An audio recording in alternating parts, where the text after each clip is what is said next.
মানুষ বড় অভিমানী প্রাণী। সে চায় তার মন খারাপ হলে প্রিয় মানুষটাকে না বললেও সে বুঝে ফেলুক। ফোন করে খানিক ম্লান গলায় হ্যালো বলতেই ওই পারের মানুষটা বলুক, তোমার মন খারাপ।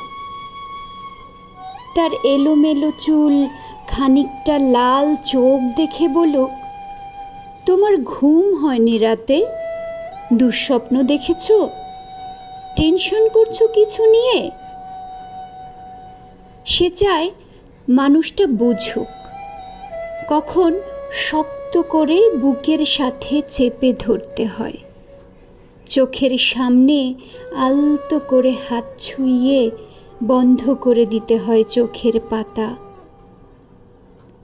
সে চায় মানুষটা বুঝুক, কখন হাতের উপর হাত রাখতে হয়, ফিসফিসিয়ে বলতে হয়, আমি তো আছি, তবে মন খারাপ কেন।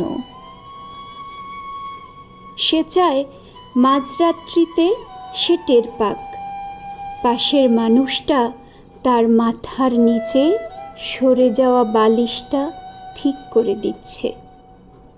শেষ রাতে যখন খানিকটা হিম নামে, তখন জড়িয়ে দিচ্ছে ঘুম চাদরে।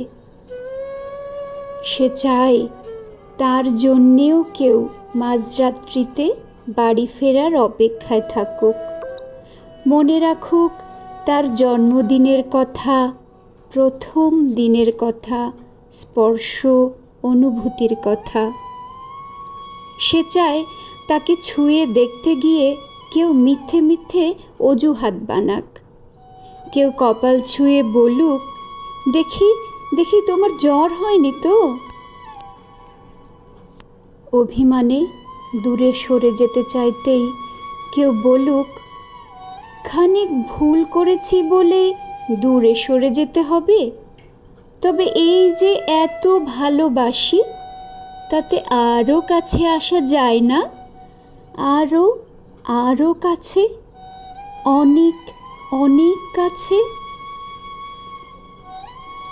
মানুষ বড় অভিমানী প্রাণী।